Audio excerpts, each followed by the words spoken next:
नमस्कार दोस्तों, स्वागत है आपका द फैक्ट टाइम में। डेरा सच्चा सौदा में आज हम पहुंचे हुए हैं। यहाँ पे आने वाली महिलाओं और लड़कियों से बातचीत करके क्या है सच्चाई डेरा सच्चा सौदा की आप तक पहुंचाने की कोशिश करेंगे। नमस्कार मैम, आपका नाम? भानुप्रिया। मैम, कितने समय से डेरे से जुड़े हैं? मैं जब फर्स्ट क्लास में थी तो मैंने शास्त्रनाम जी गर्ल्स स्कूल में एडमिशन लिया था और तब से अब तक नाउ आई एम 30 इयर्स, तो लगा लो आई एम 25 ईयर्स से मैं यहाँ पे कनेक्टेड हूँ। आप एक्स स्टूडेंट हैं शास्त्रनाम जी गर्ल्स स्कूल की। और मैम, किस तरह का माहौल है स्कूल का?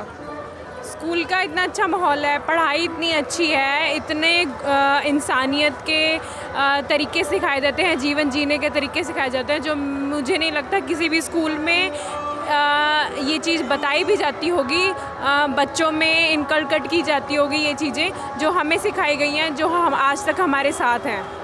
मैम, किस तरह का अगर मैं बात करूं, महिलाओं की सुरक्षा कितनी है डेरे में और शास्त्रनाम जी गर्ल्स स्कूल में? जैसा मीडिया में दिखाया जा रहा है यहाँ की सुरक्षा के बारे में, स्कूल के बारे में सवाल उठाए जा रहे हैं, तो उस बारे में क्या कहना चाहेंगे?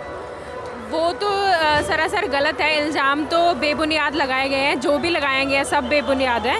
सिक्योरिटी की बात बताऊं तो किसी भी धार्मिक संस्था या किसी भी स्कूल में इतनी सिक्योरिटी मैं नहीं कहूँगी होगी जो यहाँ पे हमें मिलती है।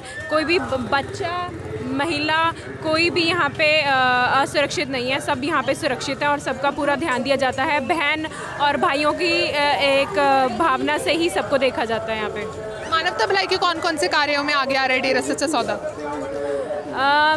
जो भी हम अपनी डेली लाइफ में देखते हैं सारे मानवता भलाई के कार्य यहाँ पे शुरू किए गए हैं, चाहे वो समाज के लिए, चाहे वो बुजुर्गों के लिए या बच्चों के लिए या विमेंस के लिए या इन्वायरमेंट के लिए, हर तरह के डोनेशन के लिए, गरीबों के लिए, हर तरह के यहाँ पे कार्य चलते हैं। जो कहीं भी फ्लड आता है, कहीं आपदा आती है, हर तरह की चीज़ों के लिए ये संस्था है और हर जगह ये पहुंचती है और अपना देती है, हेल्प देती है। मैम, अगर आज के समाज को देखें तो जिस तरह की सिचुएशन है समाज में, जिस तरह की बुराइयां फैली हैं, तो उनको देख के क्या लगता है आपको कि गुरुजी की कितनी ज़रूरत है?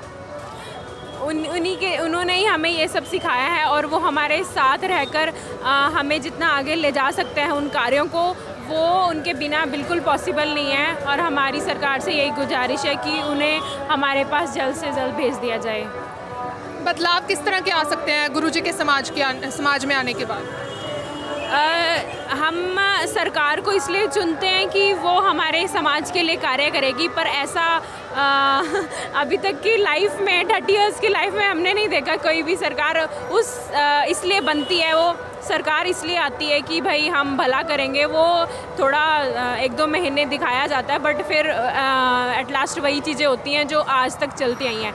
लेकिन ये संस्था बिना किसी सेल्फ मोटिव से ये काम करती है और जो ये संस्था कर सकती है ना दुनिया के लिए, कोई और संस्था ऐसा सोच भी नहीं सकती करने का। और जितने अनुयायी उनके साथ हैं, जिस विश्वास से वो आगे बढ़ के करते हैं एक एक कार्य, बस गुरुजी के कहने की देर होती है और लाखों करोड़ों लोग आगे आ जाते हैं। ऐसा कहीं और को कर नहीं सकता और जितना बदलाव ये संस्था ला सकती है और कोई ला नहीं सकती। तो जो गुरुजी का प्रभाव है इस दुनिया का, उनकी सोच है ये दुनिया बदलने की, वो कोई सरकार या कोई मैं कहूँगी कोई संस्था ऐसा करने के बारे में सोच भी नहीं रही है। करनी तो दूर की बात है, जो ये कर सकते हैं। बहुत बहुत शुक्रिया मैम आपका। तो इन्होंने बताया कि जो समाज में बदलाव लाने की अगर मैं बात करूं तो उसमें डेरा सच्चा सौदा की जो संस्था है ये एक बहुत जो है अहम रोल उसमें प्ले कर सकती है, क्योंकि जो बदलाव के कार्य हैं, जैसे गरीबों के लिए सहायता देना या कहीं पे कोई प्राकृतिक आपदा आ जाती है तो वहाँ पे पहुँच के अपनी सहायता प्रदान करना, और ऐसे बहुत सारे अनगिनत कार्य जो है डेरा सच्चा सौदा के द्वारा किए जा रहे हैं। और ऐसे लोग, ऐसे यूथ को डेरा सच्चा सौदा आगे लेके आ रहा है जो इन कार्यों में उनका योगदान करते हैं। इस बारे में आपकी क्या राय है, शेयर करना ना भूलें। जुड़े रहिए द फैक्ट टाइम से। Subscribe to our channel and press the bell icon.